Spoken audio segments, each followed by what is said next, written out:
are no contested. Sorry. Okay. And since there are no contested positions, the entire slate is claimed into office tonight and will be installed at the annual banquet. Membership, we currently have 349 members. Open floor, anybody have anything to discuss or bring up or complain about? Which I won't listen to.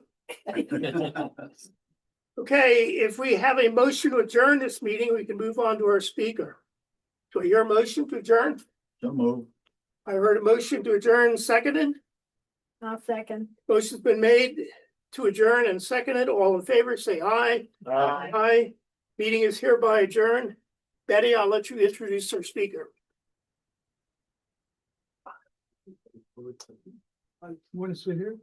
Yeah, just want to sit down. Our speaker tonight is Mike Reinert. Betty, Here, where you're everybody gonna can be hear in you the better. they can see it. Our speaker tonight is Mike Reinert. And if you live in Berks County, it's like Cheers. Everybody knows his name. He has his program on our local TV. It's the Berks Time Train. So you're in for a treat tonight, and Mike is going to give us all those wonderful stories. Go for it. Okay, well. Thank you. Thank you very much. Great to be here. First of all, my hat's off to you. That was one of the most organized meetings that I think I've ever attended. I've been to some that have gone on for hours. So I do appreciate it.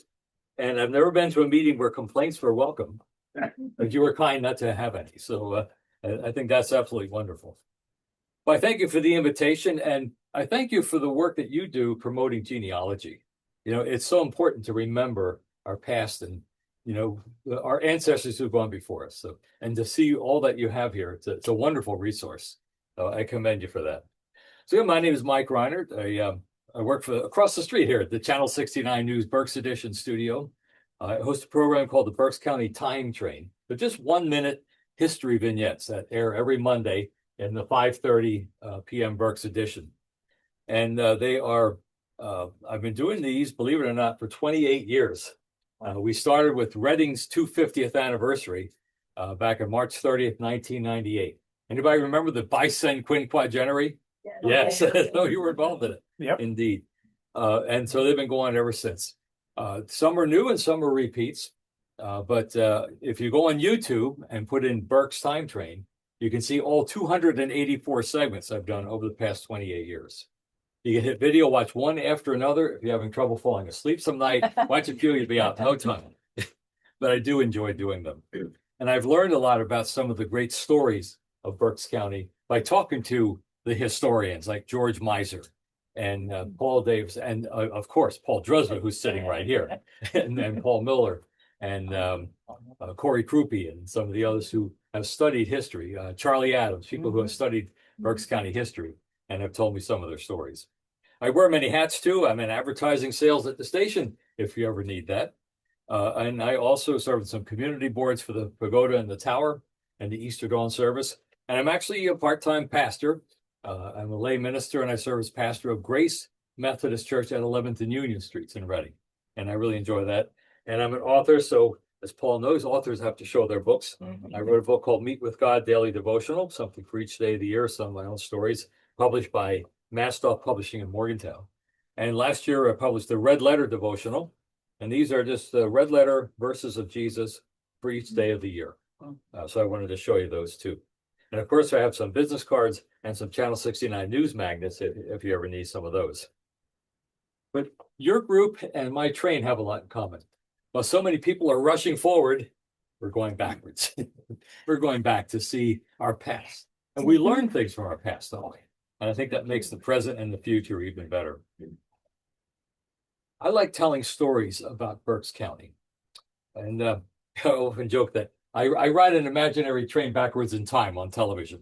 That's what I'm doing with my Penn State journalism degree. But I love doing it. I have a friend of mine. Her name is Rhonda. She lives in Fleetwood. She works for Disney. Matter of fact, she's an Imagineer for Disney. I think she might be retiring this year, though. But she's traveled the world in helping to design the Disney theme hotels. Very imaginative. But we were talking one day at a Pagoda Foundation meeting, and she summarized Disney's multi-billion-dollar global success in just two little words. What does Disney do? Tell stories. Think about that. Tell stories. Isn't that what we all do? You all find the stories about our relatives who've gone on before us that add to our understanding of who we are now and where we're going. I like to tell stories about Berks County history, even though they're only a minute long. We've gained some very unique insights.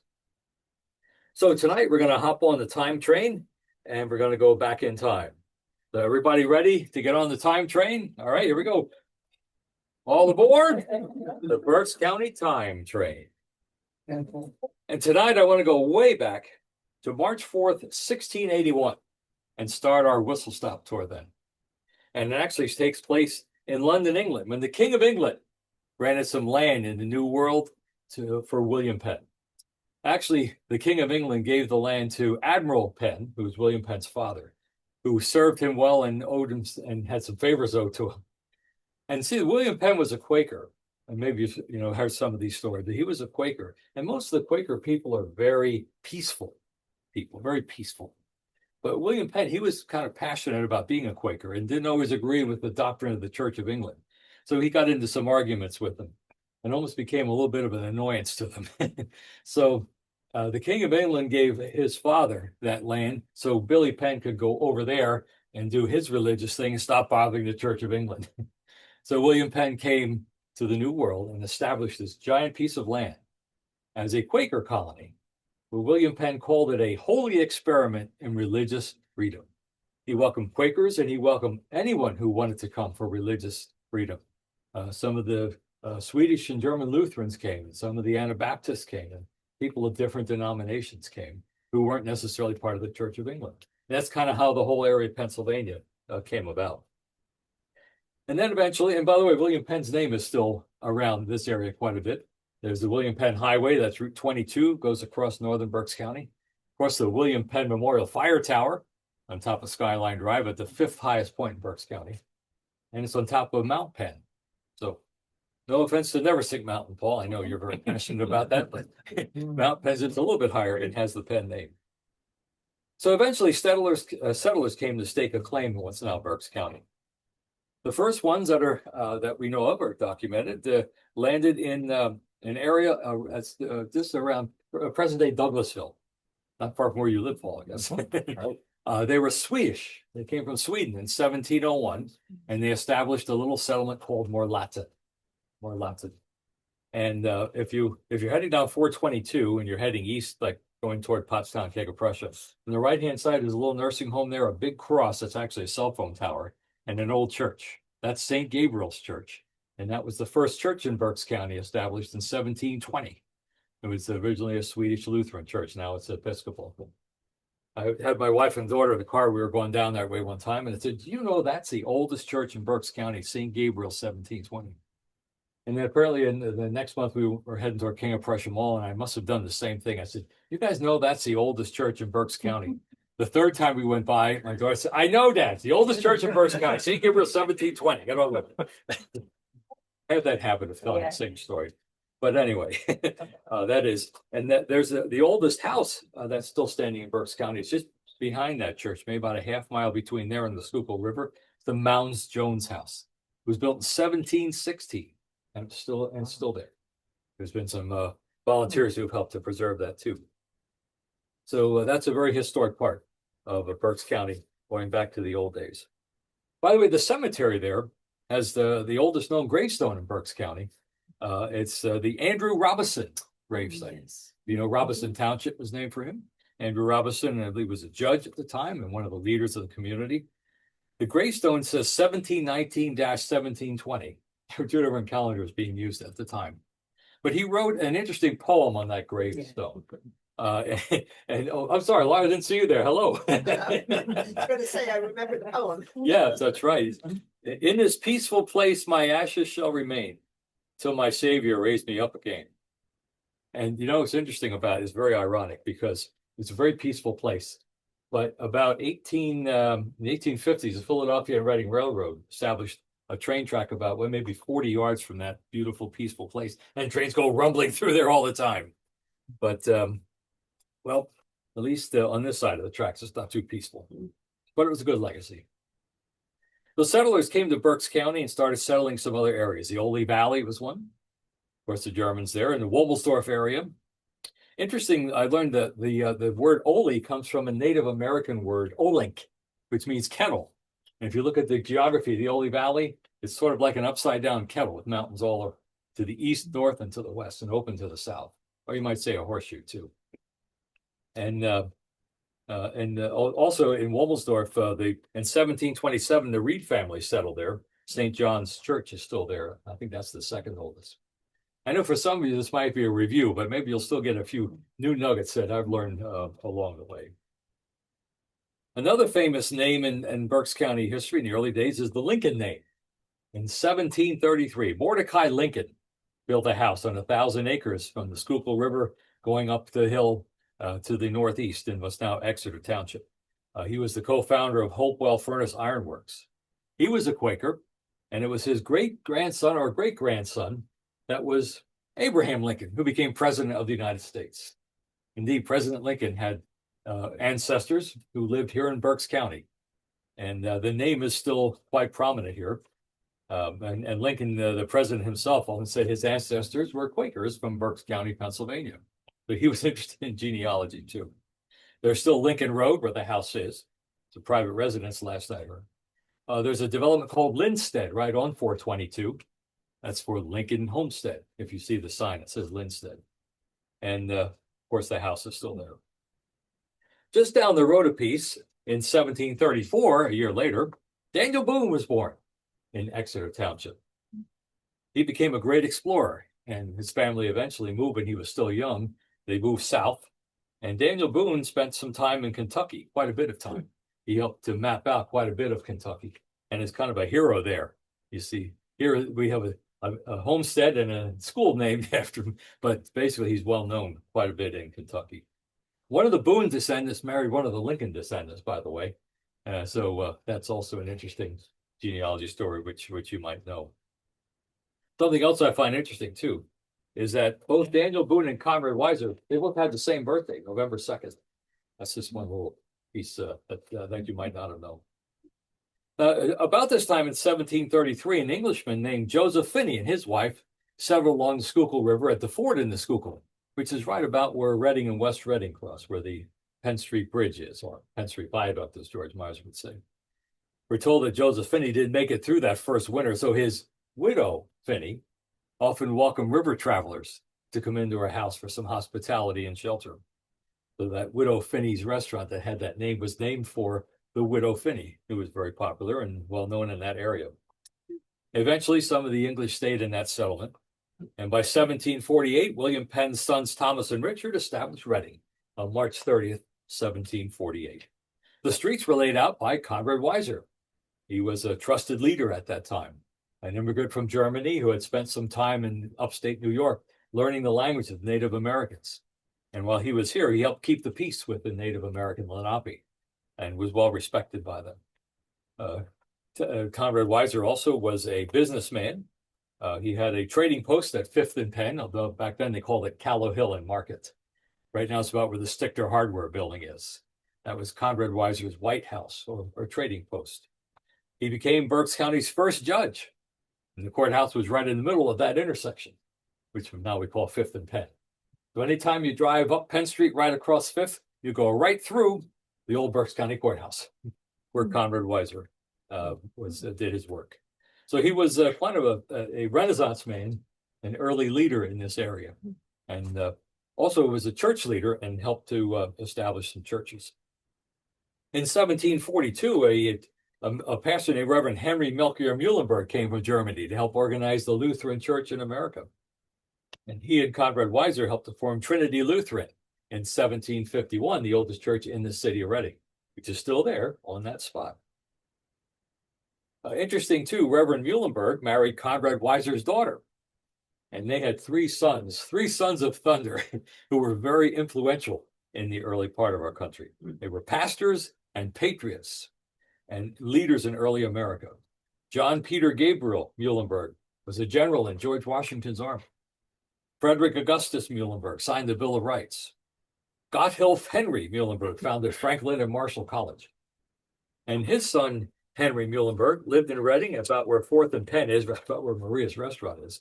And he was a pastor of Trinity Church for about 30 years and served in Congress. Muhlenberg Township is named for Henry Muhlenberg, one of Conrad Weiser's descendants. They had quite a lineage of descendants from that family. Many were doctors, lawyers, architects, soldiers, statesmen, and pastors. The Muhlenberg legacy, service to God and country. Quite a family. By the way, it was on March 11th, 1752, that Conrad Weiser helped to get Berks County established. Matter of fact, as Laurel knows, next year will be Berks County's 275th anniversary. And we're both a part of a group that's has been working to celebrate that and bring more stories out about Berks County's heritage. Christian Leinbach, the commissioner, and I are co-chairing that. And Laurel and Donna Reed working on a book and looking forward to having all that come together. Has everybody got their articles in by the deadline? No. Figures. We extended the deadline, June 15th. So yes, Berks County was established. We can thank Conrad Weiser for going back and forth. Back then, you didn't get in the car and go there. You had to go there by a carriage or ride a horse. And he went several times over several days. And eventually, Berks County was established. The borders were interesting back then because the northern border went way up to the north. And eventually, Schuylkill County and I think Northumberland and other counties were carved out of it. So we can thank Conrad Weiser for that. Our community was growing and a lot of nice things were happening. Something big happened on April 4th, 1833. The Reading Railroad was founded. That was a very historic day. The Reading Railroad, the Philadelphia and Reading Railroad, carried coal from Pottsville through Reading to the ports of Philadelphia. Something I learned too, it followed a gentle downhill grade along the Schuylkill River from Pottsville, past Reading, and right to Philadelphia. And so it efficiently helped carry that heavy coal. And then after the coal was unloaded, then the empty cars were brought back up the hill. The Reading Railroad became a monopoly in the 1880s, the biggest corporation in the world. That's how it earned its place on the monopoly board. And the Reading Railroad History Heritage Museum does a nice job of capturing the history of the Reading Railroad up in Hamburg with a lot of the old cars and engines, as well as some of the pieces of history and the stories. Something else in our industry was happening that was very important around the late 1800s. In 1892, two immigrants from Germany got together and started a business. One was named Ferdinand Thun, and the other's name was Henry Janssen. They started the Textile Machine Works, actually in Reading, in 1892 on Cedar Street, near what would be Luden's factory, and moved to Wyomissing in 1896. Interesting story about Mr. Thun and Mr. Janssen. They were both from the same town, Barmen, Germany. They were born about a week apart in February of 1866 and never interacted or met each other until each had independently emigrated to America and were introduced by a mutual friend in New York City who knew that they both had the same idea about machines that could make braided, be used to make braided hosiery. And once they met, they were instant partners. They worked very well together and they grew. They grew and grew until eventually they had probably about 8,000 employees. And not only did they make the machines, they also used their machines to make the hosiery at the Berkshire Knitting Mills and the Narrow Fabric Company. And some of their buildings are still around today and used for some creative new purposes. Also, they were very generous. We talked about legacy before the program. Paul and I were talking about legacy. They have quite a legacy. They were very generous. One of their early ledger entries from about 1900 had charity 9 cents. That doesn't sound like a lot, but it was a line item in their budget at the time. They were always giving to the community. And eventually they gave land for the Reading Hospital, for the Wyomissing Library. They gave land for the Reading Museum and helped get the St. John's German Lutheran Church started in Reading. And they set up foundations that their descendants are still operating. The Wyomissing Foundation is the part of the Thun legacy, and the Henry Janssen Foundation, of course, Henry Janssen. And they're still giving out grants to people in the community to do good work in Wyomissing and the surrounding area. One of the best stories I enjoy.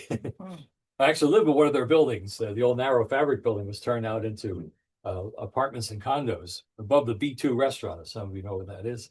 So I know they are fortresses that they built with. I was told they were the first to use reinforced concrete in their buildings. Huh. And I'm glad that the building we're in has been preserved. Beautiful view of the city too.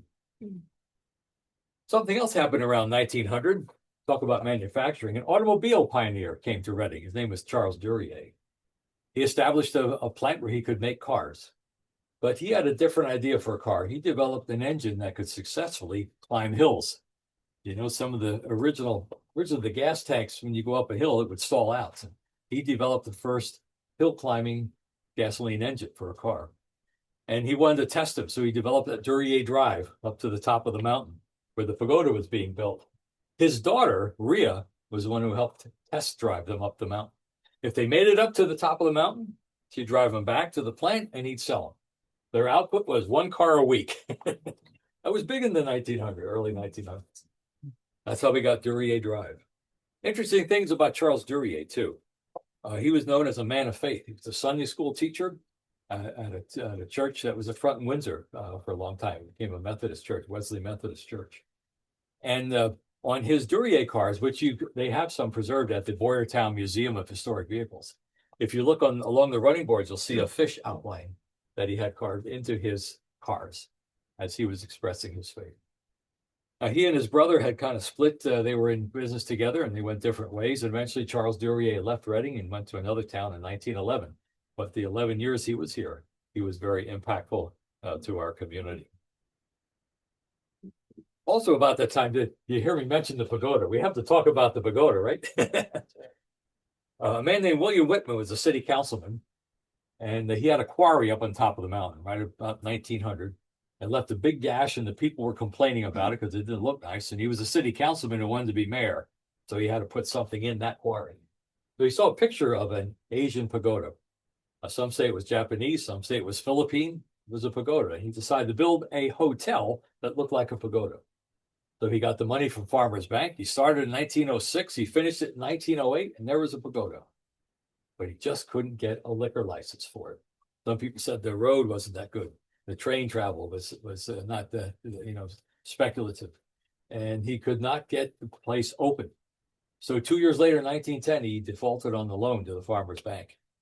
But one of the bank directors, named Jonathan Mould, was a very successful businessman. He had a store in Penn Street called the Beehive Store, and his wife, Julia Bell, had a lot of money too. He bought out Whitman's loan, paid it off, and 1 year later, in 1911, Jonathan Mould gave the pagoda as a gift to the city. And a letter to Mayor William Rick on April 21st, 1911, offering to sell the pagoda for $1 to the city of Reading, hoping the citizens would preserve it. And yes, I can say as a member of Pagoda Skyline and the Pagoda Foundation, they're still citizens 115 years later working to preserve the pagoda. It's needed a little TLC, needed some construction. It was going to be $3 million worth. It got $4.5 million worth, and there's still more things they're finding that have to be done inside. But there are volunteers working to refurbish it and have it open again, hopefully soon. So it's closed during the pandemic, still closed, but hopefully someday the pagoda will be open again. Something else happened at the pagoda that you might not know. On April 12th of 1914, it was Easter Sunday, and a group of youth from the First Baptist Church held the first Easter dawn sunrise service at the pagoda in 1914. They heard a group in California did that on Mount Rubidoux, east of LA, and they wanted to have one for Reading. And they were able to do it the next year and the next year. And for the next 20 years, the Easter dawn service was held at the pagoda until the Tower Hotel and the William Penn Memorial Fire Tower were built, and it was moved to the fire tower in the late 1930s. It is still going strong. I'm involved in that group too. And we just had our 113th Easter dawn service on April 5th. Is that your birthday too? No, I'm thinking of somebody else. It was my birthday. So I was a preacher this year. It was beautiful. It was so foggy. Fortunately, I know the road. I saw that lighted cross up in the sky. I knew, oh, this is the place. I made it. But we still have about 150 people there. It was wonderful. The fire tower was built in 1939, the William Penn Memorial Fire Tower. Named for William Penn. But there was a there was a competition in the city schools to name the tower. And a student named Charles Pietrobone suggested it be named after William Penn, who was so influential in this area. It's still open. It's still a working fire tower. And the Pagoda Skyline Volunteer Group will give tours of it for anybody who's interested. The tower and the pagoda are owned by the city, but volunteers are still working to preserve them. You know, there's a lot of other stories in Berks County history too. If you want to know anything about Neversink Mountain, the Neversink Mountain Hotels, John Rigg, who had first established Metropolitan Edison Company, or postcards, Paul Dresba is your man. Paul is a very apt historian himself. Paul and Wanda have done a wonderful job with these. Of course, George Miser and Gloria Jean, with their 25 passing scene books, have captured an amazing volume of history. But these are some of the stories that I find really interesting in Reading history. And eventually, Reading has been growing. And growing. By the 1930s, it had 111,000 people. Then it started to decline, and it got smaller and smaller. And then it started to grow again. And right now, you may not know this, but the city of Reading is the 4th largest city in Pennsylvania. And we have 95,000 people now. Berks County is the 8th largest county of all 67 counties in Pennsylvania. We have 440,000 people here in Berks County now. And very much a market of its own. We have our own identity. We're not part of anybody's valley. As I said to Paul, we should have called ourselves a Schuylkill Valley early on. You know, like there's Lehigh Valley and Susquehanna Valley and Delaware Valley. But now it's the name of a school in Leesport, so I guess we can't call ourselves Schuylkill Valley. But we do have our own identity here in Berks County and a lot of wonderful stories to tell. Some other things that are interesting about Reading. The city of Reading right now is 70% Latino, whole different group of people, different heritage. The Reading School District, 93% Latino. It really is growing. But when you think about it, when Reading was first established, you know what everybody talked about and what language everybody spoke? German. We all talked German. And for a long time, the Reading Eagle was known as the Readinger Adler. From 1796 till 1850 was published in German every day up to almost the time of the Civil War. Everybody spoke Deutsch. Now we hear a lot of Spanish being spoken, although we still speak some German. But there's another language that's growing right now too. St. Paul's Roman Catholic Church at 9th and Walnut has 3 masses, one in English, one in Spanish, and one in Vietnamese. It's a fast-growing Vietnamese community along the lower blocks of North 9th Street in Reading. Asian influence and other influences from other nations of Europe. It's an interesting place. A lot of people say, well, manufacturing was a big thing in the old days, right? You know, manufacturing is still big in Berks County. There are still factories that are making things. Tourism and entertainment has become big, especially with the Santander Arena and Santander Performing Arts Center. Things like the Jazz Fest, Maple Grove. I think they have an event this weekend. I think it's weather permitting. Education. You might say we have 5 colleges. Actually, we have 6. We have Penn State Berks, RAC, Alvernia, Albright, Kutztown, and Drexel College of Medicine. 6 organizations of higher education right now in our area. Healthcare has become big, indeed. Tower Health, the Reading Hospital, and East Penn Manufacturing up in Topton both have about 7,000 employees. So things change and some things stay the same. It's a vibrant community to raise a family. And over 400 churches are now in Berks County. I think William Penn would be pleased. I hope you keep up your efforts in genealogy and your part in the Berks County stories, because there's so many to tell and to share. I know with the 275th book, we're going to see some more stories too. I just submitted an article about the history of broadcasting in Reading, which is interesting. Did you know Reading had 2 television stations in the 1950s?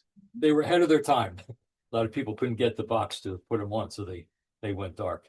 We had a TV station called WTVE, Channel 51, in 1980. We have 2 people in the room who worked there, myself and Paul. I was a reporter, I became a news anchor, became news director, and they went bankrupt. That was a sad part of the story, and they had to stop doing news. But now we have WFMZ TV, which started the Berks edition 30 years ago, on July 24th, 1995. We were next to the Reading Eagle for 12 years. Now we're across the street here at 225 Court Street. And it's nice to be in the news for the 5:30 and 10:30 broadcasts. So I hope you keep up your part of the Berks County story, because I do believe that preserving the past can inspire the future. So I applaud your efforts.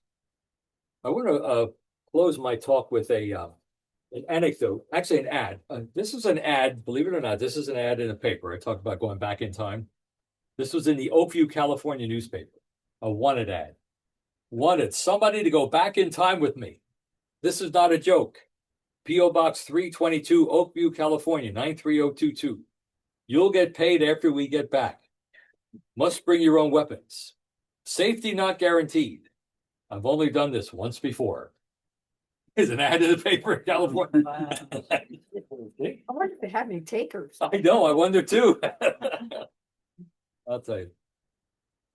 And I wanted to close with this reflection about what is inner peace. If you can start the day without caffeine, if you can always be cheerful, ignoring aches and pains, if you can resist complaining and boring people with your troubles, if you can eat the same food every day and be grateful for it, if you can understand when your loved ones are too busy to give you any time, if you can take criticism and blame without resentment, if you can conquer tension without medical help, if you can relax without a glass of wine, if you can sleep without the aid of drugs, then you're probably the family dog. Thank you all. God bless you. Thanks for writing the time. Thank you. Thank you. Anybody have any questions you want to ask? Yes. Question, but Reading has so many characters. Odd folks would be a great storybook. Yes, there's some odd characters in Reading. Yes. Always was. People like Mountain Mary and Jacob Kukler, who had a winery up in the back of Mount Penn. Never left the mountain for many years. Of course, there was the era with Minker and the mob. Yeah, Kubaki. Yep. Yeah. We have famous people from Reading, like Michael Constantine, the actor. There was a famous actor in Western movies named Jack Luden. He was the candy maker's nephew, Jack Luden. He was a star of Western films in the 30s and 40s. I lived in Reading. Did they film those in New Jersey or in California at that time? That's a good question. Because I know they did early films from New Jersey. But I hear that New Jersey is becoming like a Hollywood of the East, because there are two towns in New Jersey that are going for the tax credits to offer for movie production. One is Bayonne and one is Phillipsburg, just on the other side of Easton. No, stay tuned for that. And there's other famous people from Berks County, like Taylor Swift, who was born on December 13th, 1989 in Reading Hospital. I know, because our family, we lived 4 houses away from them, and they lived up in Wyomissing Hills. And I have some pictures of her when she was young and singing at some of the fairs. Her parents are both stockbrokers. I think they instilled in her some good business acumen, as she's done very well, been very successful. There's whether you, not to get political or anything, but there's a famous local national politician who's also born in Reading, U.S. Senator John Fetterman, who was born in Reading Hospital also in August of 1969. You have famous athletes like Betsy King, famous golfer from Limekiln. You have people like basketball stars like Stu Jackson and Lonnie Walker IV, and the gentleman in between. His name just escaped me, but and we have some famous baseball players that have been from Reading too. Lenny Moore, football. Lenny Moore in football, absolutely, yes. Rocky Colavito in baseball, and others. Carl Ferrilla from. Carl Ferrilla, that's right. Yeah, he's another famous one. Yes, indeed. John Updike. John Updike, yes, thank you. The famous author, John Updike. He was born in 1932 in a house in Shillington. And his first job was? With the Reading Eagle, right? Yes. He lived there until he was about, maybe about 12, and his family moved to Robinson Township. And if you go down Route 10, if you're heading south on Route 10, just past the turnout, I think for 568, you'll see Rabbit Run Lane. And that lane takes you up to where he lived. until he got out of college, and then he left Reading. I had a chance to meet him once at a talk. He was very pleasant to talk to, very tall, big blue eyes and a smile, and it was very nice to talk to. So there are some famous people from Reading indeed. Actually, talking about other famous people too, going back to colonial times, Governor Mifflin, the name on the school, Governor Thomas Mifflin was Pennsylvania's first governor in 1790 to 1800. And he came from Chillington.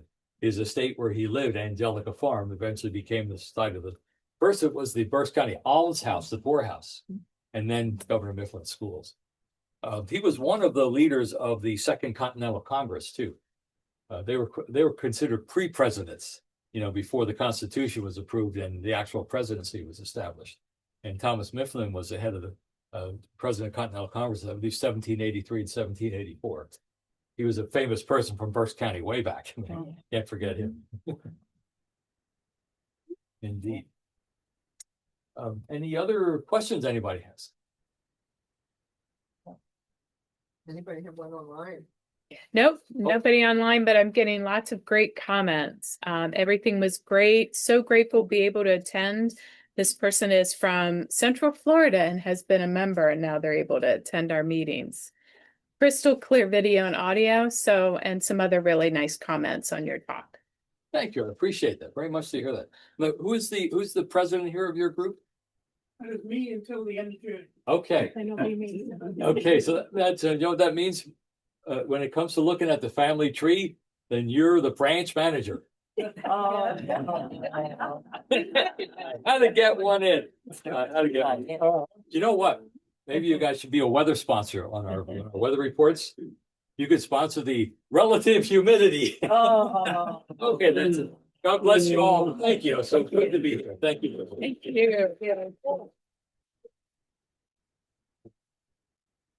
You want to take a magnet or a business card? Go right ahead. I have to keep my whistle. Do you want to get? Thank you. Okay.